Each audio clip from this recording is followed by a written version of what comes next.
anak bau kencur, kemudian sok mengajarin Pak Jokowi, dikatakan Presiden Jokowi ugal-ugalan menggunakan dana APBN. Ngawur. Kalau kita pakai pola pemikiran seorang AHY atau SBY, kita tidak akan pernah beranjak dari negeri yang sekarang ini. Nggak pernah beranjak menjadi negeri yang maju. Jangan sok terus memberikan narasi-narasi yang kasar, narasi-narasi yang menyudutkan pemerintah. Dia tidak sadar diri. Delok gitok mulai, lihatlah, introspeksi dirilah dirimu AHY. Ngomong muntuk tok, berbusa-busa tidak ada maknanya. Jangan sok merasa bisa, tapi tidak bisa merasa. Rumongso bisa, neng ora bisa rumongso. Inilah yang dilakukan oleh AHY. Merasa bisa, tapi tidak bisa merasa. Tidak tahu mengukur diri kemampuannya seperti apa.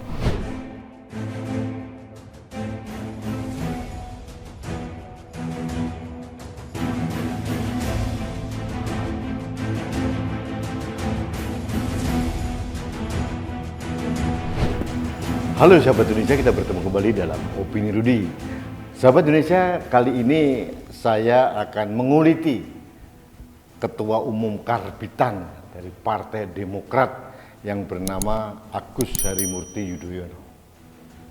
Setelah berlibur bersama keluarganya ke Jerman, lengkap dengan segala perangkatnya dan pengawalnya, pulanglah mereka, ini kelompok Cikias ini pulang, keluarga Cikias pulang dari Jerman. Kemudian ada acara pelantikan DPC-DPD se-Jawa Barat.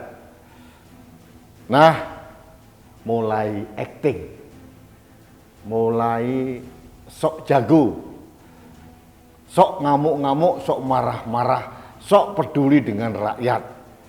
Dia mengatakan pemerintahan Presiden Jokowi itu ugal-ugalan menggunakan dana APBN. Dana APBN banyak untuk infrastruktur tapi tidak untuk makan. Padahal rakyat butuh makan. Ironis kan? Ini disuarakan oleh orang yang baru saja berlibur dari Jerman dengan seluruh keluarganya. Ironis kan? Seolah-olah peduli rakyat. Gitu. Dia barusan saja bermewah-mewah, berfoto ria di Jerman dengan anak istrinya dan keluarganya serta bapaknya. Ada dua hal yang ingin saya sampaikan pada kesempatan ini. Yang pertama, ironis ini disampaikan oleh seorang yang baru bermewah-mewah berlibur ke Eropa. Yang kedua, apa yang dikatakan oleh AHY ini penuh dengan provokasi dan hoax, alias ujaran bohong atau palsu. Di mana Presiden Jokowi tidak memperdulikan kesejahteraan rakyat? Kalau diperbandingkan dengan SBY, berapa kali SBY turun ke pasar-pasar dibandingkan dengan Jokowi? Mungkin 1000 dibanding 1 kan. Saya belum pernah melihat SBY turun ke pasar-pasar, tidak pernah rasa capek seperti yang dilakukan oleh Presiden Jokowi. Baru satu-satunya presiden yang begitu cermat melihat harga kebutuhan masyarakat itu dipikirkan dengan matang. Pengalihan subsidi BBM dialihkan untuk BLT. Nah, ini anak bau kencur, kemudian sok merasa paling hebat, sok merasa menjadi ahli ekonomi, ahli politik, dan ahli pidato, padahal pret, belgedes, tidak ada isinya, hanya pencitraan. Karena apa? Ujung-ujungnya, maka serahkanlah semua kembali ke Demokrat. Terus dia nyanyi, seharusnya saya yang ada di sana, pret. Rakyat tertawa gitu. Mungkin bagi pendukungnya AHY di Demokrat, wow ini kayak hero, kayak pahlawan. Tapi di mata rakyat Indonesia ini seperti dagelan atau lawaan yang tidak lucu. Presiden Jokowi selalu memikirkan kebutuhan rakyat bawah, menengah. Kemudian juga Presiden Jokowi mempunyai misi yang luar biasa. Harus ada lompatan dengan membangun infrastruktur yang itu abai dilakukan pada era SBY. Jokowi menutupi semua itu. Proyek-proyek yang dimulai SBY yang tidak kelar, tidak berani mengeksekusi, hanya groundbreaking sekali selesai hilang, dituntaskan oleh Presiden Jokowi. Tol Trans Jawa nyambung. Akses infrastruktur itu bukan hanya untuk mengangkut manusia, penumpang, tapi juga logistik. Akhirnya logistik Jawa, Sumatera, atau Jawa Timur sampai ke Jawa Barat semakin murah karena jalannya lancar. Ini yang tidak dipahami oleh seorang AHY. Asal pencitraan, mangap, nggak jelas, akhirnya dia mempermalukan diri sendiri. Apa yang telah dilakukan oleh seorang AHY untuk Indonesia? Apa? Bandingkan dengan Presiden Jokowi. AHY tidak mempunyai rekam jejak apapun yang melalui kajian yang nyata bahwa dia pernah mengabdi kepada rakyat. Tidak pernah. Dia seorang mayor yang kemudian ditarik keluar dari TNI, dikarbit menjadi politisi, akhirnya gagal menjadi calon gubernur dan dipaksakan menjadi ketua umum Partai Demokrat. Ini sesuatu yang harus kita sadari bersama oleh orang-orang Partai Demokrat, buzzer-buzzernya atau siapapun. Jadi sangat mempermalukan diri sendiri kalau dia tidak melihat kenyataan berapa orang yang sudah ditolong oleh Pak Jokowi, pembangunan jalan di desa, kemudian pembangunan semua infrastruktur, BUMDes bangkit di desa, pertumbuhan ekonomi rakyat UMKM berjalan bertumbuh di era Presiden Jokowi.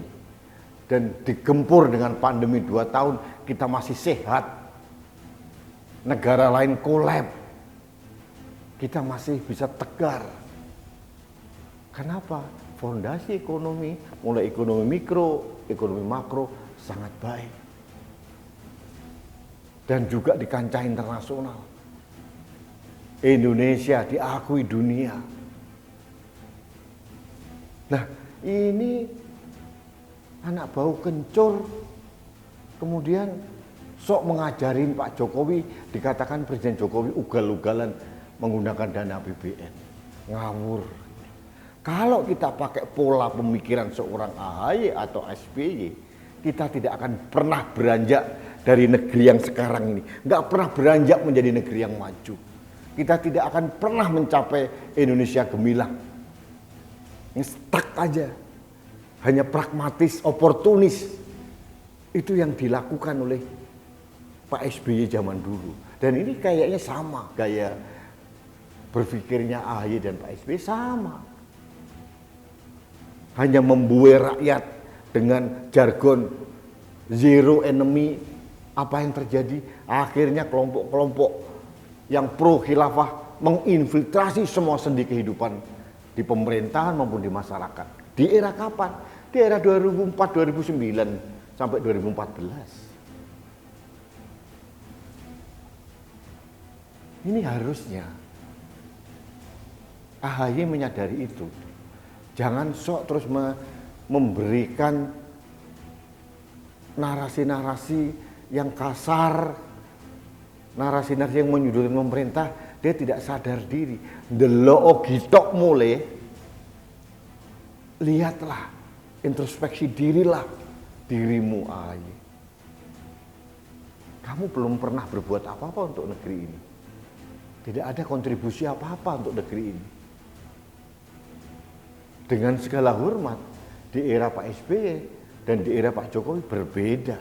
Indonesia berbenah, berubah, tambah maju, infrastruktur di mana-mana. Dan itu akan diteruskan oleh presiden berikutnya. Kalau ini diserahkan oleh kelompok-kelompok orang yang mempunyai pemikiran seperti AHY, kita balik setback kita. Pembangunan kita mangkrak, mandek, dan kita kembali lagi seperti 20 tahun yang lalu. Ini yang ingin saya sampaikan dalam kondisi ini. Ini kontra narasi saya terhadap apa yang disampaikan oleh AHY. Jadi AHY jangan sok menjadi pahlawan kesiangan, ya, baru pulang berlibur ke Eropa bermewah-mewah, kemudian sok peduli dengan rakyat, rakyat butuh makan. Ya, daripada kamu berlibur ke Eropa, dananya ke Eropa dikasihkan ke rakyat, itu lebih maknyus itu. Saya akan angkat topi, respect. Lah ini ngomong muntuk tok, berbusa-busa tidak ada maknanya. Jadi tolonglah para politisi, oposisi atau siapapun lah, berikan narasi yang sehat, narasi yang objektif, narasi yang elegan, dan narasi yang bijak. Jangan memprovokasi rakyat. Kalau mau berkontestasi nantilah. Tahun 2024, tahun 2023 lah kita mulai, jangan sekarang. Rakyat ini sedang berbenah, sedang recovery ekonomi pasca pandemi. Jangan diprovokasi seperti itu. Jangan sok merasa bisa, tapi tidak bisa merasa. Rumongso bisa, neng ora bisa rumongso. Inilah yang dilakukan oleh AHY. Merasa bisa, tapi tidak bisa merasa. Tidak tahu mengukur diri kemampuannya seperti apa. Dan akhirnya menjadi bahan olok-olokan, termasuk dari saya. Baiklah sahabat Indonesia, terima kasih telah mendengarkan kontra narasi saya terhadap ucapan orang yang baru berlibur dari Eropa, kemudian sok peduli dengan rakyat, rakyat butuh makan lah, pemerintah ugal-ugalan, pemerintah terlalu fokus ke infrastruktur, tidak memperdulikan kebutuhan rakyat. Anak kecil yang baru tumbuh gigi aja akan tertawa ngakak, terguling-guling mendengarkan narasi yang dibangun oleh Ketua Umum Peraman Agus Harimurti Yudhoyono dari Partai Demokrat. Baik sahabat Indonesia, kita bertemu kembali dalam Opini Rudi selanjutnya. Salam satu Indonesia, salam Pancasila, saya Rudi Eskap.